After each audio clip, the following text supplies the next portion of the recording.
Well, first and foremost, I want to say good afternoon and maybe good morning, depending on where you are. I am currently in Charlotte, North Carolina. So shout out to all the surrounding states. I saw Tennessee, Kentucky, Virginia. Listen, my schedule's available. If you like what you hear today, I'm happy to come see you in your states. I am originally from Boston, Massachusetts, born and raised. I moved here to the Queen City almost 3 years ago. And so I'm really, really excited to be on this Zoom today. I'm looking forward to sharing. I try to really condense information because this is 10 years of specialty work that I did for United Way.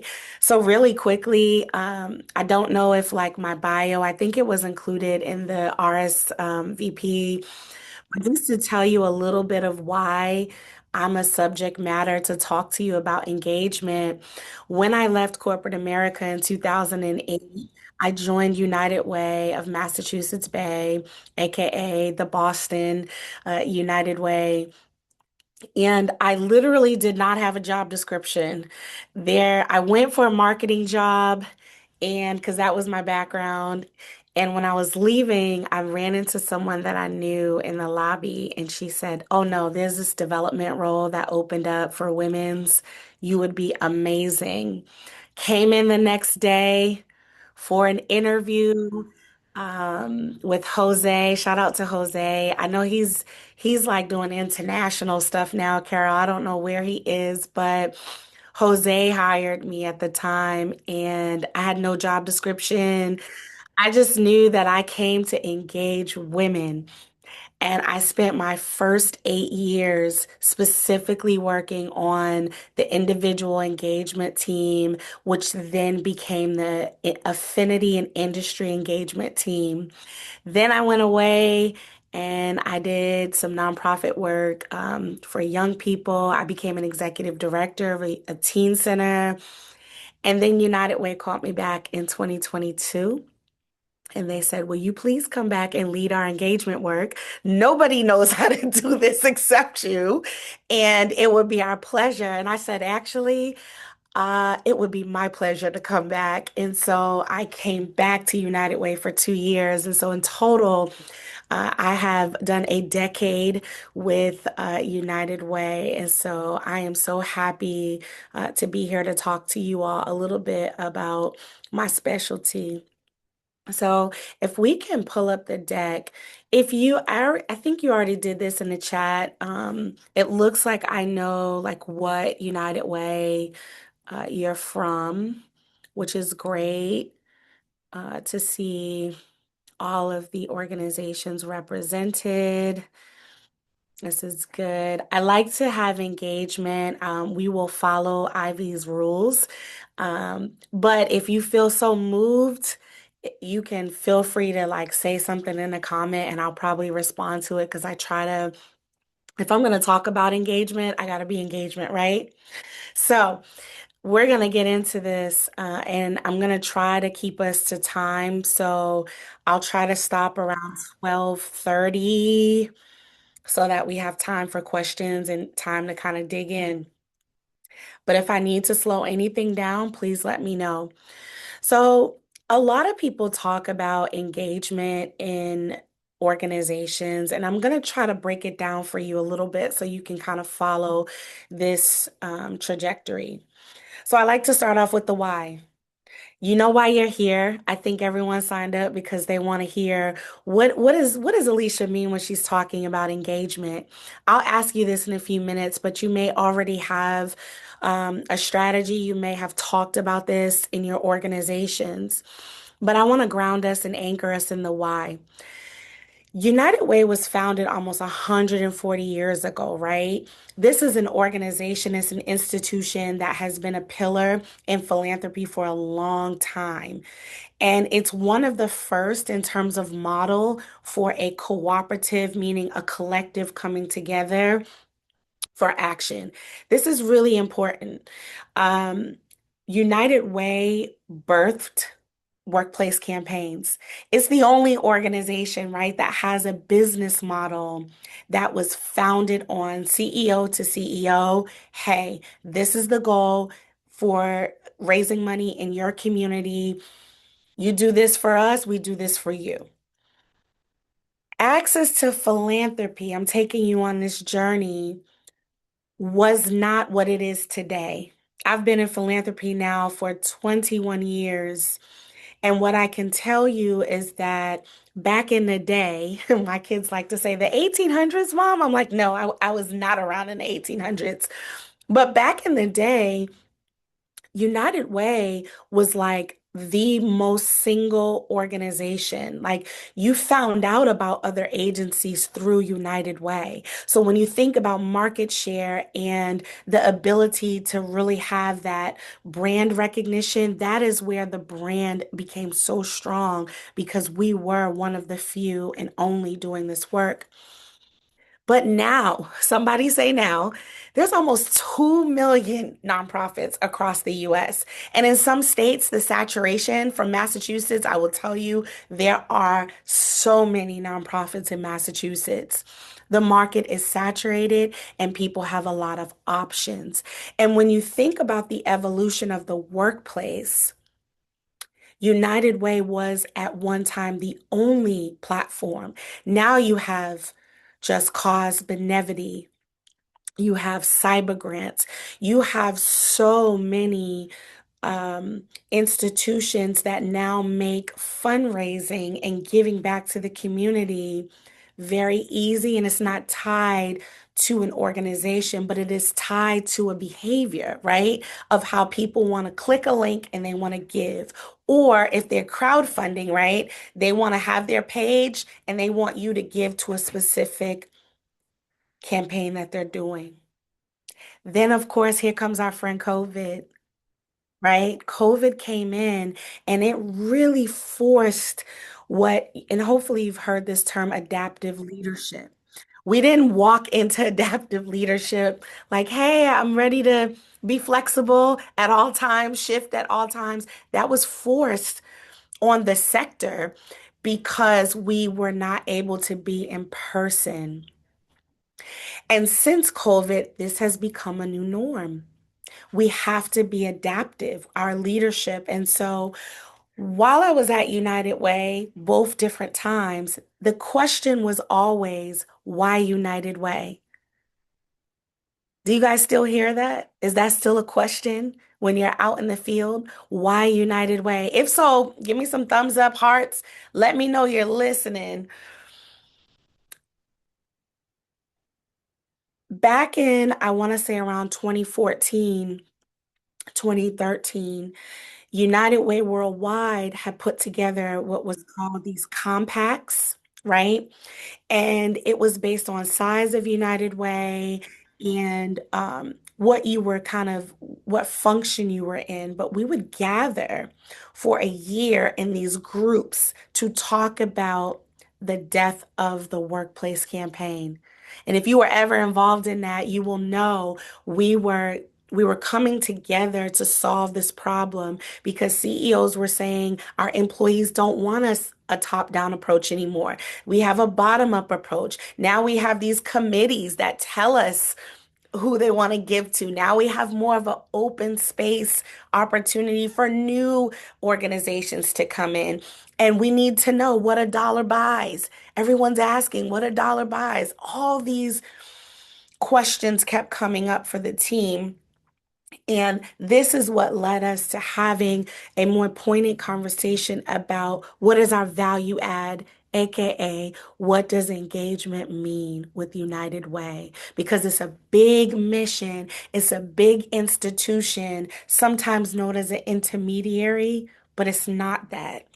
And so today I want to teach you about what engagement is, and I'm going to show you how to create a strategy, and then I'm going to hopefully empower you to adapt, innovate, and to engage. Okay? Does that sound good?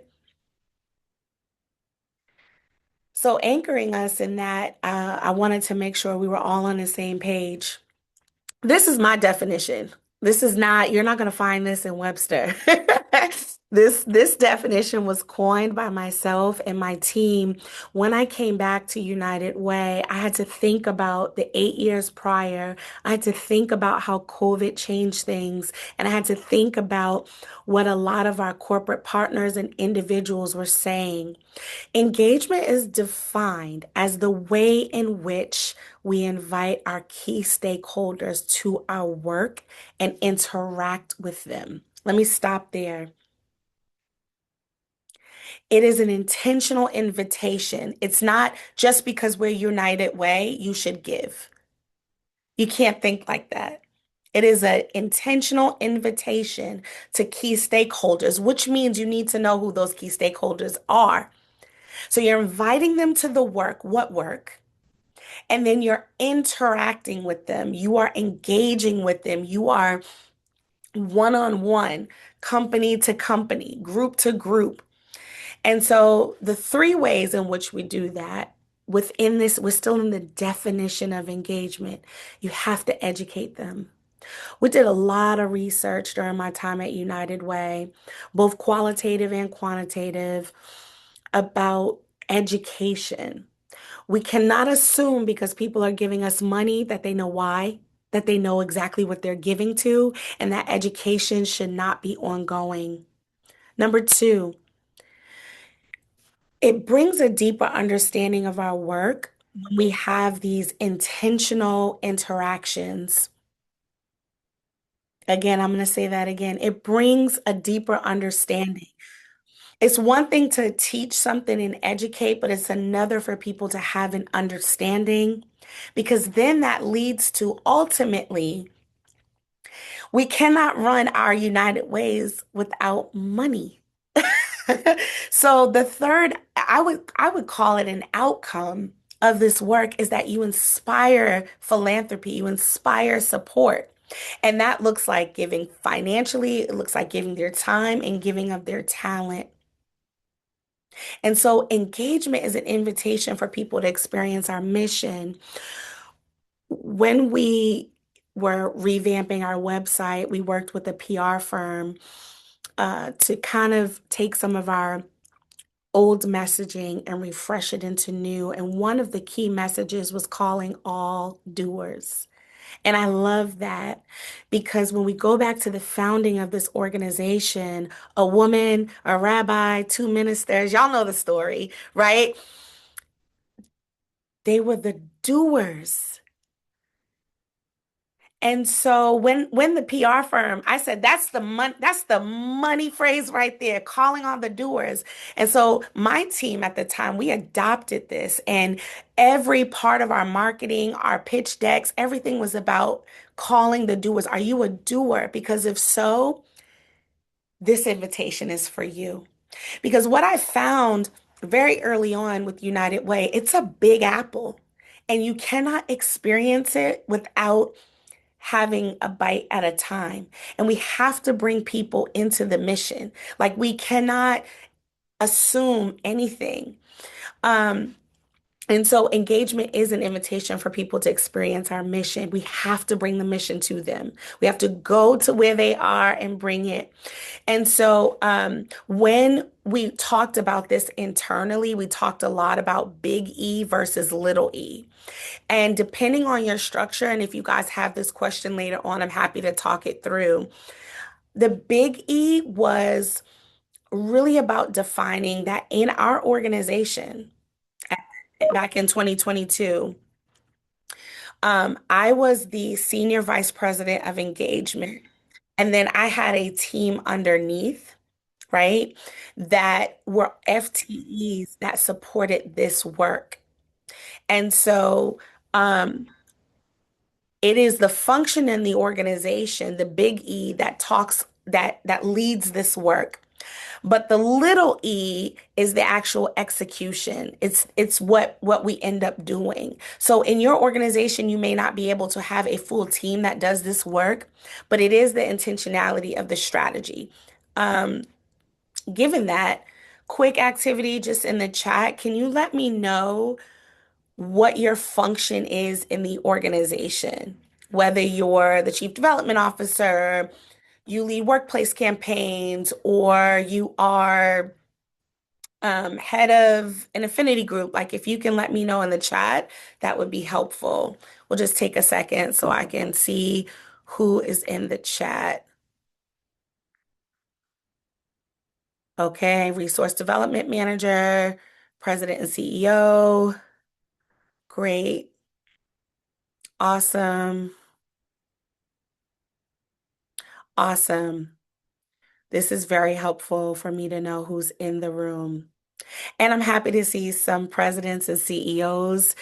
This is really important for you to hear because as you think about deployment of resources and understanding that, resources can be scarce, if you are looking at the budget and you're seeing that donations are going down, this is important for you to pay attention to. If you're the CDO, this is important for you to pay attention to.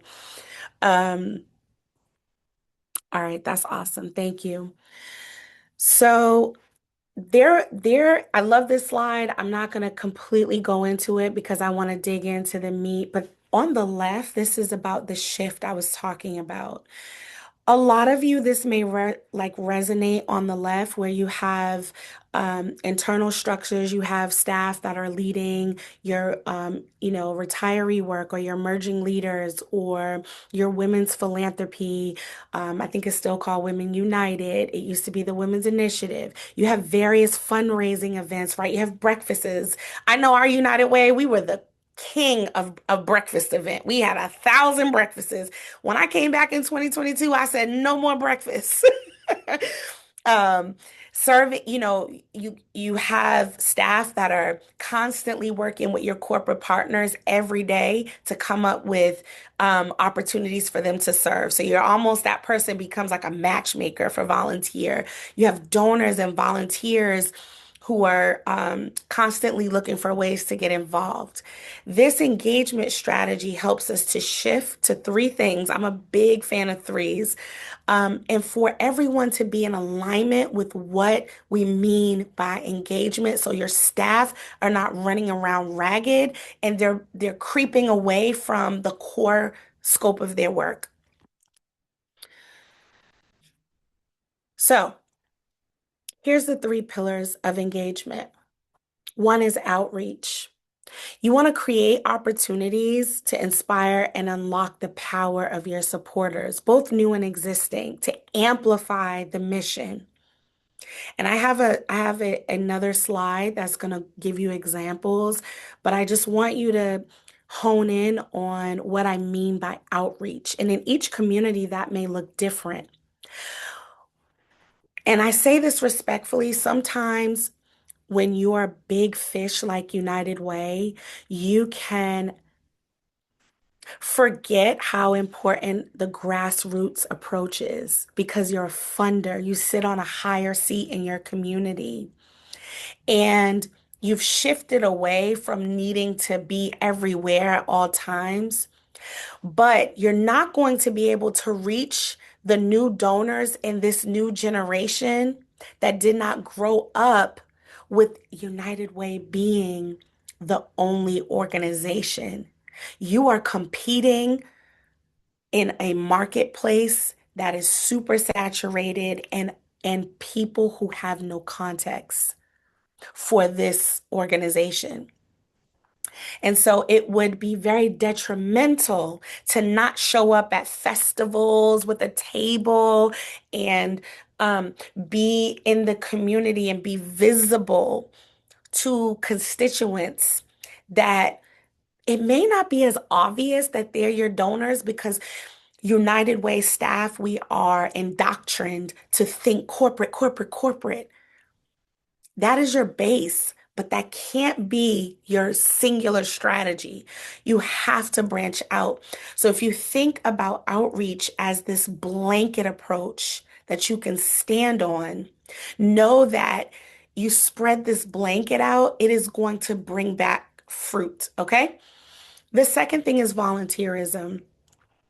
There's no secret that when you volunteer, you get closer to the work. Mobilizing individuals, groups, corporations is important, right? And we can do that through a low impact, medium impact, and high impact. That's usually how I like to um, organize volunteer opportunities. But you have to balance all three of these pillars. And this one in particular, if your most United Ways are not a volunteer-based organization, you probably actually fund an organization that strictly does volunteer opportunities for people, the community. You're probably in partnership. How do you leverage that organization, but organize your team to have volunteer opportunities that tie back to the mission? Because again, it's about experiencing the mission. So we can't take out volunteerism, but we can't become the matchmaker for corporations for volunteerism. It's very important.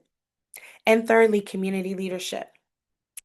So, this is a term that I coined where we're activating individuals who want to take a key role in serving as educated advocates and champions of the work, right? This simply means that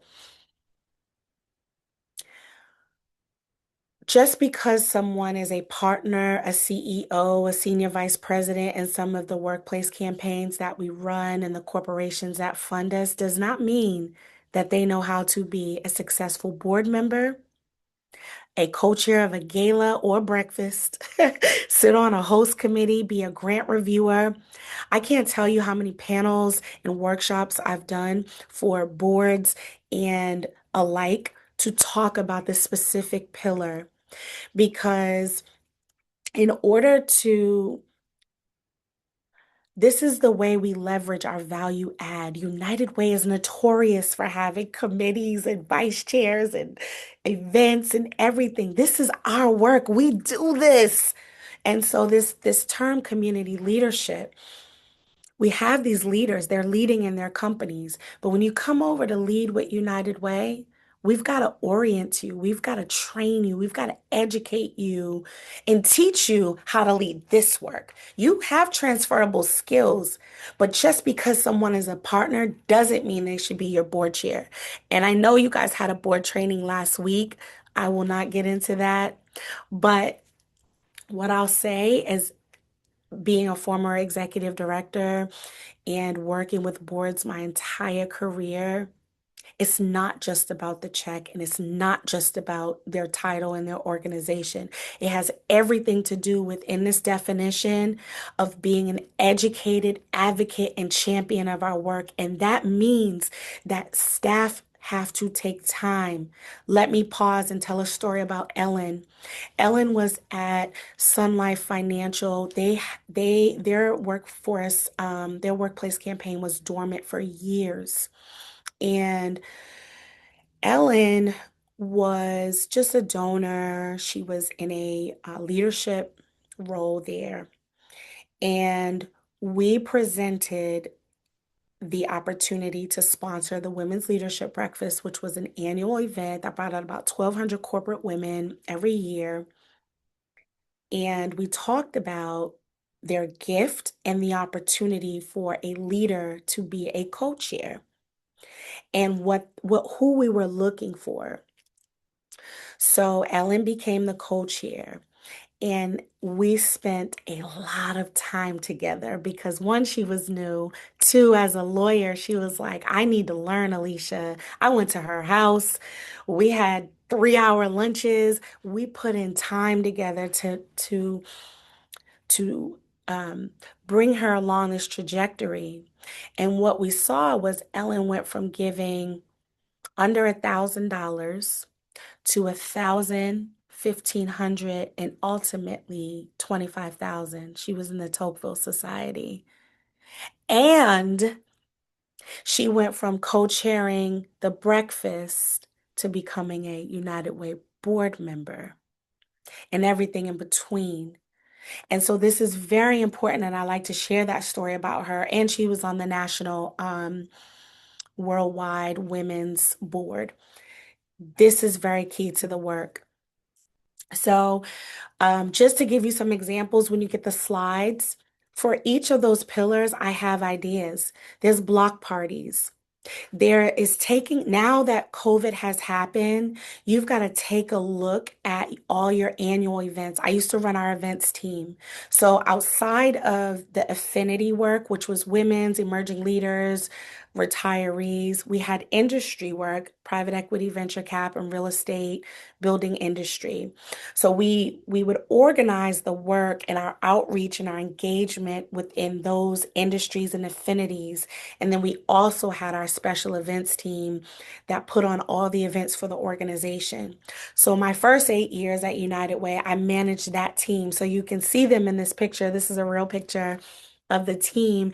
And we actually did a block party um, when our offices moved to a new section in Boston. And we said, well, we're United Way. This is going back to this grassroots approach.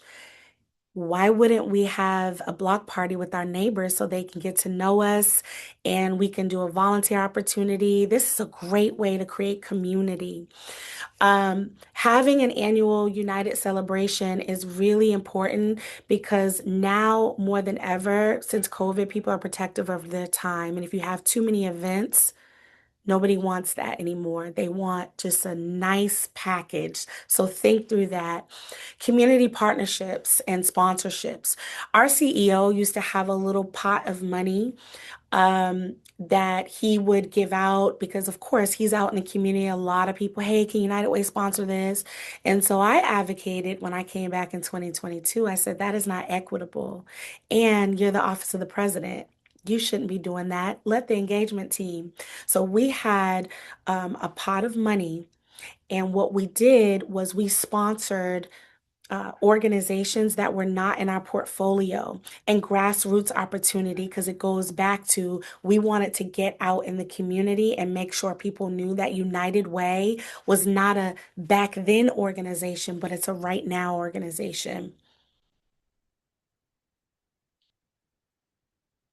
Volunteerism, hands on. We used to call the like drives, I want to say basic needs drives.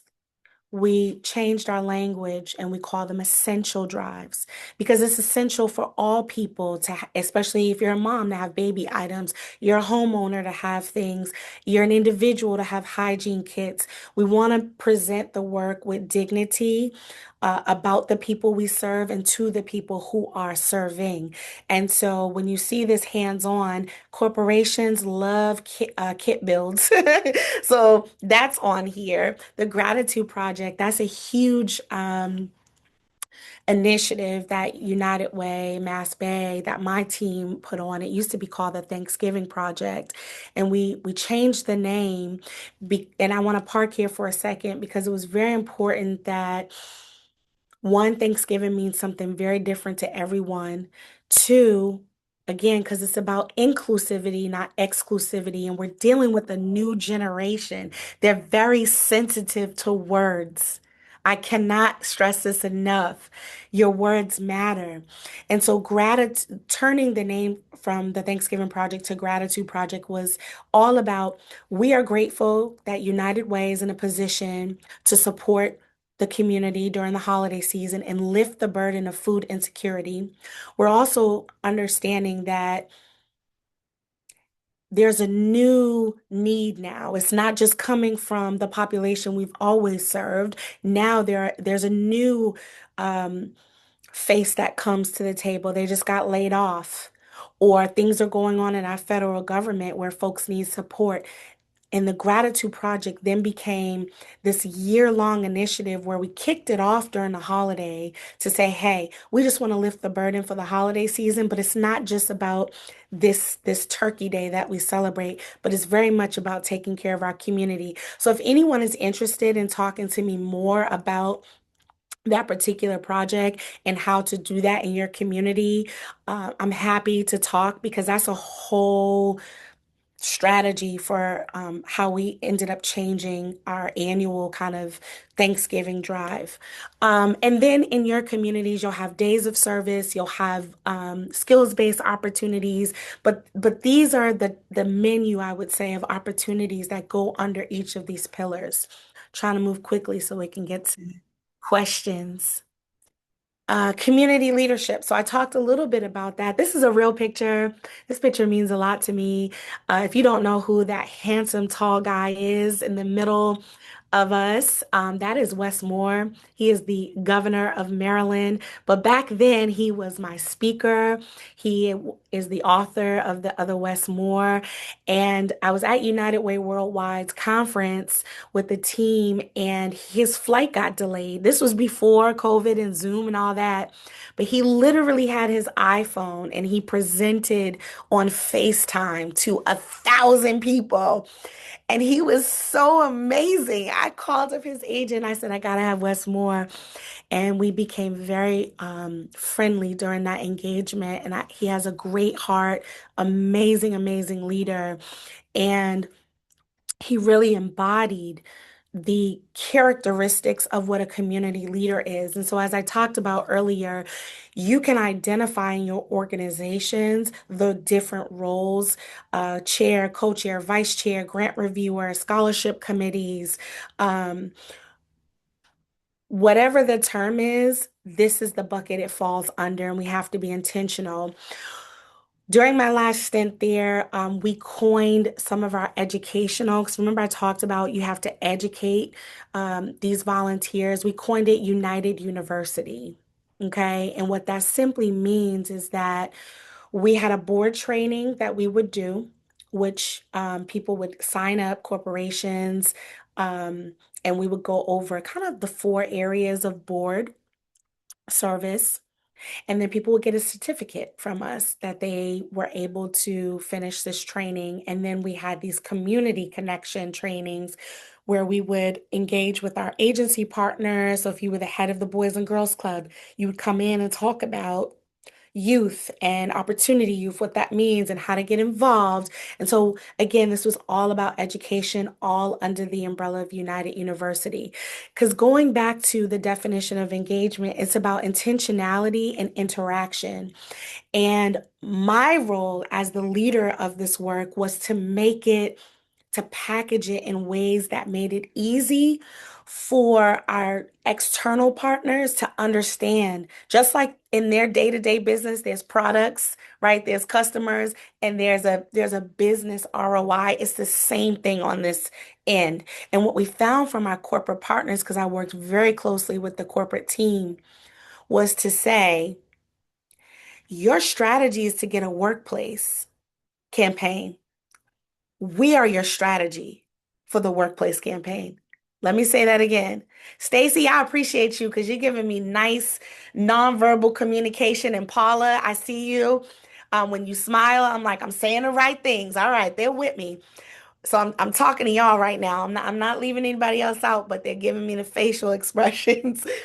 Um, it's really important for United Wayers to understand that that difference.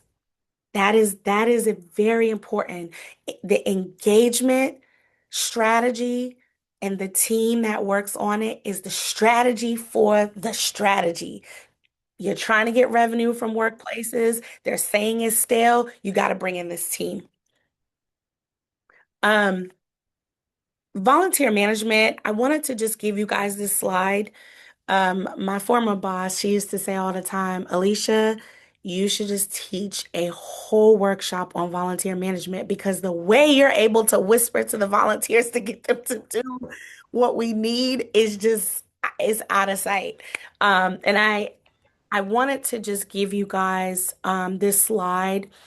Whenever you're working with volunteers, president and CEOs, your board, just because you're the CEO does not mean that you should manage the board. I know that sounds controversial, but every CEO does not know how to manage boards, and it's okay. But you do need to have someone on your staff that you identify that will work with you to lift you up and make sure that that board is engaged, educated, and doing what it needs to do. But it doesn't have to be you.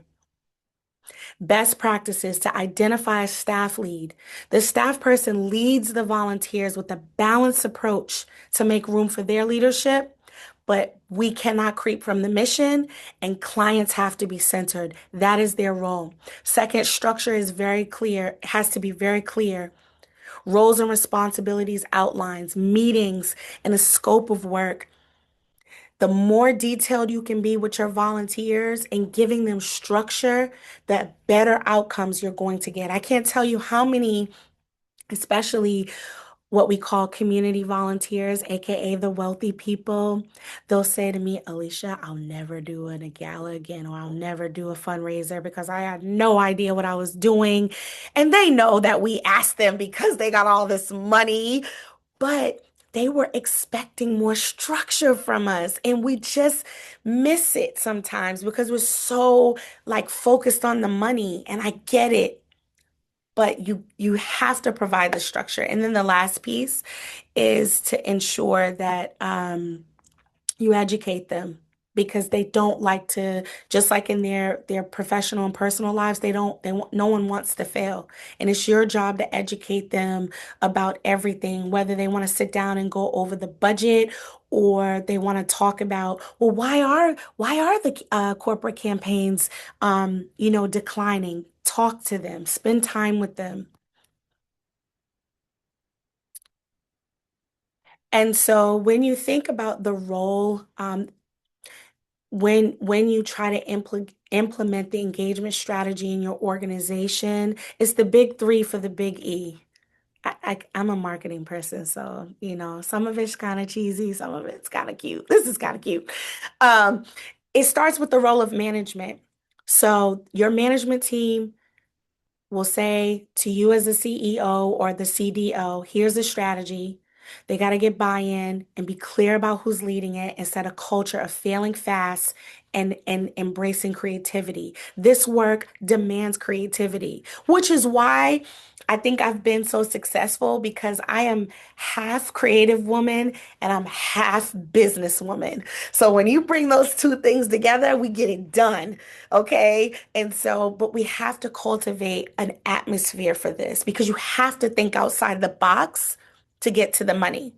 So first it starts with the management coming up with the strategy. Then it's the board adopting that strategy and partnering with the management team to say, not you, we are going to get this done together.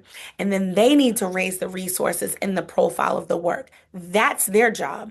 And then lastly, now, because this is in order, the role of the staff is to then operationalize the strategy, execute it, tweak it along the way, and be the frontline welcome party to say, welcome to United Way.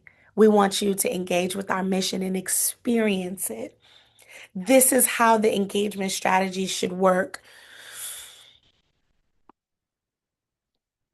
And this is my favorite slide. A lot of people love this slide. It's really a triangle that has these weird lines that every time I present the slide, the line moves up or down.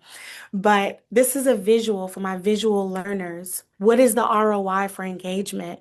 CEOs always talk to me about this. Alicia, you want me to put an FTE behind this? I need to be able to explain to the board why I have someone doing this. This is why. Most people enter in through workplace campaigns, they volunteer, the website, events. What is your plan to move them along? This is what it looks like. So this is actually very specific to the United Way in Boston, but we could plug in your activities from high impact to low impact. But you see that on the axes where commitment is, the more time people spend, the more dollars they give. And so you're working towards influencer and champion. You're working from, I just came to volunteer, or I just came to your event because my company had a table, to deepened engagement. But it has to be intentional. It doesn't just happen because you send out a bunch of emails from your CRM. Hello, somebody. Y'all with me? Good. So, um, I, I I could talk all day. This could actually be an entire like half day retreat to really break stuff down. But I wanted to give you enough so you could digest some of this, ask me questions, respond, and know that it's not rocket science, but there's an art to this. And this is one of my specialties. In my consulting, I am a proud member of the Consulting Collaborative with United Way Next. And if you all need help in this particular area or board work, you just let me know. I'm here to support. So I'm going to stop here so that we can open it up for questions. Ivy, is that right? That's Okay. right. So it is that time of the day when all of you are more than welcome to unmute and ask your questions. There was a couple questions in the chat. So David, Nicole, yes, the slides will be shared following this session. Ivy always uploads everything to YouTube and then includes all the resources that are collected here. And that'll come out probably at the beginning of next week if we don't get to it before the end of this week, just to address that. And then Holly had a question. Can you share examples of how you structure volunteer roles? Okay. Holly, do you mind coming off mute and just expanding that question a little bit for me? Sure. I think a lot of times, um, when you're starting out with whether it's a new program or you're trying to like breathe some fresh air into something that's older, or you get a volunteer that has done something forever and now you have someone new, how do you structure what those volunteers are going to do? Like, do Hmm. you have a template or something that you start off with and you go, okay, this is our basic plan of like volunteer expectations? Um, like, how do you get started with that? Yeah, no, that's a great question. So let's use, unless you have a very specific example that you want me to model, because I can out loud if you want. I Or don't I have can. anything in particular. I mean, I could Okay, say like I'm in a regional United Way that is in the Midwest. okay, We have small to mid-sized cities, so getting someone that's going to be a candidate for the governor's race or having a big gala is just not really the vibe that our yeah. community has. But we Hmm. do have a lot of really passionate people. We do have a really noisy environment with a lot of nonprofits. Hmm. But I think trying to match up volunteer expectations versus United Way expectations is always a little bit challenging because a lot of times volunteers like getting to that point where they're ready to take initiative and do things rather than just being like going through a checklist of yes, yes, yes, I'll do this, and this. Then sometimes it can feel like, well, why did I even get a volunteer to do this? I could have done it myself. I already did all the work and all the planning. Yes, Holly. I'm so glad you said that. I'm gonna give you snaps for that because Thanks. that can be the experience. And that's why I said earlier that's it's a delicate balance of like the staff actually lead the work. We are the leaders. And it can feel like I'm actually doing more than this volunteer, but this volunteer is scary because if I don't have these notes or when I meet with them, I've got to have these reports.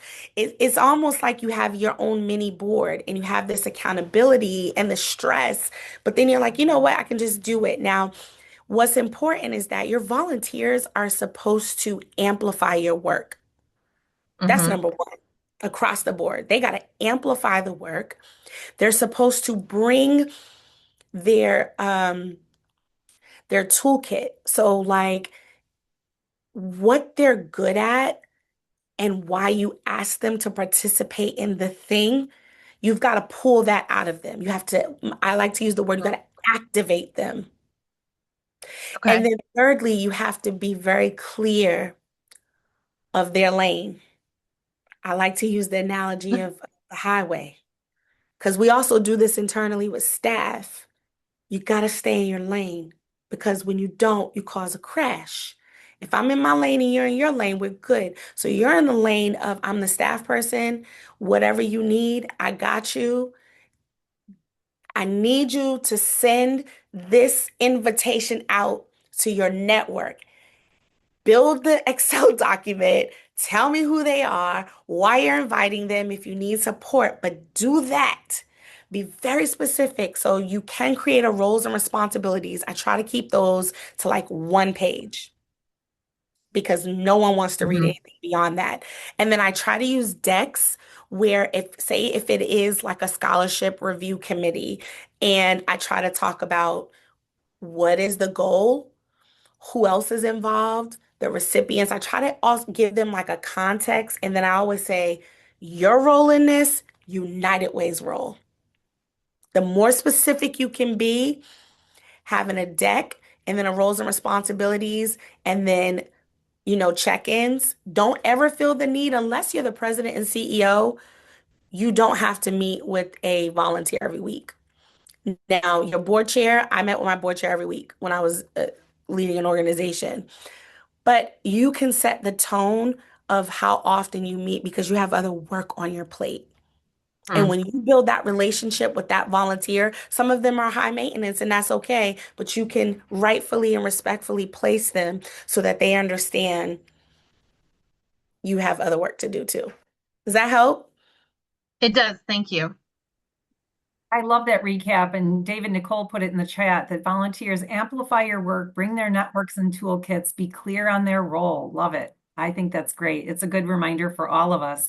There is another question in the chat that I'll go ahead and read, but I do want to just remind everyone, if you do have to hop off, please take a few seconds at the end to complete the survey as you close out your Zoom room. It's always helpful for us to hear feedback because we know Alicia's done an incredible job today, but it's helpful for us as a next community to make sure we're meeting your expectations as well. So Benjamin, do you want to unmute and ask your question if you're still with us, or would you like me to go ahead and read it? Yes, ma'am. I can unmute. How are y'all doing today? Great, thanks for unmuting. Yes, ma'am. So first, I just want to say thank you so much for this meeting and thank you for your expertise. I'm currently serving as an office manager, and I joined this meeting because I wanted to learn about how I can help actually convert our attendees at our events and participants into volunteers. So whether that's our attendees from the community or actual partners that we have from the community as well. Yeah, I think having a calendar for the year or a engagement menu, and you might be able to find it on United Way's website in Boston because we did do what was called an engagement menu. But I think knowing like quarterly opportunities where folks can get involved. So after your events, making sure you go through that process of uploading them to your marketing CRM and naming that event and then tracking that so that you're seeing who's coming to what and if it's making a difference. But I would say if you have an event next week, a golf tournament, but next month you have a volunteer opportunity in your know before you go, we look forward to seeing you at the golf event. And we have this volunteer opportunity next month. You can sign up now before everyone else does. Like trying to package opportunities so that we're not inundating people, but we're letting them know that we see the whole picture for them is really key, Benjamin. So if you know in advance of volunteer opportunities, when you are already interacting with these folks, you should invite them. Thank you so much for that. And thank you so much for sharing your expertise today. You're welcome.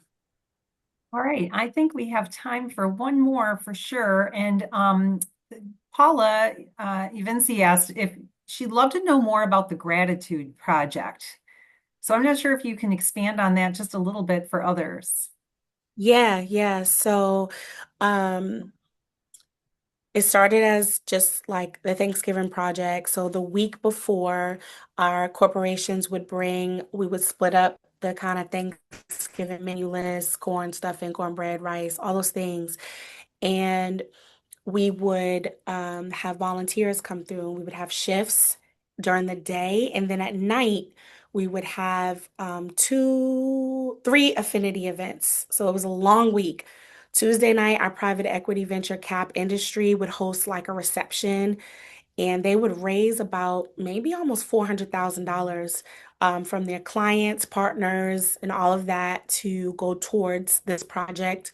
Wednesday night was family night. So all of our kind of leadership, Tocqueville members, and their families, because that was always a want back in the day. Like, we want to volunteer with our kids, our husband, date night, all this stuff. So Wednesday night, we would have like more of a formal, we would eat, talk a little bit, and then they would go pack bags. So we would have to save enough work for all these different people. And then that Thursday night was the final night activity, and that was the young professionals. We had a DJ, and they would be packing, and then they would go out to a bar afterwards and have like a social time, but they would volunteer. But during the day, you had corporate slots, right? Um, and then on that Saturday was when we would do the distribution. So we would be in multiple communities. The media, elected officials would come out, and it's like, here's the turkey in the bag. Okay, that's great. The media, all of that. So how we evolved that was one, communities know what they need. And due to COVID, we decided to take some of the money and actually give out grants. So we gave $10,000 grants. We called them gratitude grants to certain communities that we felt that it's better, instead of us giving you a bag of food that you might not even eat in your community. We're going to give you a check, and that agency that's on the ground, because we saw this in COVID, people know what they need. Just let us know what you did with it. Then we changed the list a little bit to be more inclusive based on the community. In Quincy, Massachusetts, we had a lot of our Asian families, and so we added certain things like bok choy, we added jasmine rice, right? And then in Lawrence, where our Latinx families were, we added I can't remember, like adobo seasonings and different things, but we had a list that was culturally competent to that community, okay? That was a huge thing that we did differently. And then we made sure that during the volunteer slots, which you would think this was like low-hanging fruit, that for each corporate slot, that the relationship manager was there to welcome them and be the person and not my team. It was low-hanging fruit, but it was like, guys, this is why we're doing this, so that you can have one-on-one time with your corporate partners. So your employee manager, the affinity groups that came out, we took pictures. Now we have stewardship. You can send that back. You can follow up on the campaign. And so that started to make the event more inclusive. So that's kind of, Paula, the architect of it, but I have a whole deck about how to resource and what that event is, and I'm happy to share that with you in a follow-up. That would be awesome. Thank you, Alicia. Well, hey everyone, it's been an awesome day. I want to turn this back over to Ivy to kind of bring us home. But before I do that, I just want to say thanks to Alicia Adamson. She is just amazing. I knew this from the moment I met her. We've had several conversations over the last couple of years, and I was so looking forward to this presentation, just to be in community with all of you, but to hear Alicia's words of wisdom. And it's been helpful for me too, as a CEO of a board of directors, to think about our volunteer engagement and how we're moving forward. So thank you, Alicia. And as she mentioned, she is part of the consultant collaborative, which United Way Next has built over the last 12 months. We have over 70 individuals who are consulting, coaching, and doing contract work. They're standing at the ready to help support local United Ways across the country. This is a talent pool like Alicia that you can tap into. In fact, I think David Nicole's on the call, and he also serves as someone who does consulting within this next community. So if there's any needs that you have with regard to consulting or contract work, please don't hesitate to reach out to us. We'll have you complete an RFP form to help submit this to the consultant group so you can tap into that resource. And with that said, I'm going to turn it over to Ivy to kind of wrap us up before we all log off and enjoy the rest of our afternoon. Awesome. Well, thank you so much, Alicia, thank you so much, Carol. I did just want to give a quick shout out again to our sponsors, Mutual of America, Front Stream, Third Sector Company, For Build, UPIC Solutions, and GivePulse. And we do really, really, really appreciate your feedback. If you do have time just to answer those three questions for us, we do have our RFP process for 2027 events. Wild to think about it, coming up in about a month or so. So if you do have any suggestions for events that you want to see in the coming year, please let us know. And then on the 9th, we have a Finding Purpose Through Your Most Powerful Question with Teresa Bartel's event. On the 15th, When the Needs of My Community Feel Too Much. That is about trauma-informed strategies. And then we also have one of the engagement strategies mentioned in Alicia's slide deck was for VITA or VITA, and we do have a session on that on July 23rd. So there are lots of things, and I will make sure you guys have all of the links. I've also been finding some of the links from that were mentioned and including them in the chat. I'll also pull those and make sure they're in the follow-up email for you as well as our RFP form if you guys have anything you want to submit to the collaborative, or the landing page for the collaborative in case you guys wanted to join.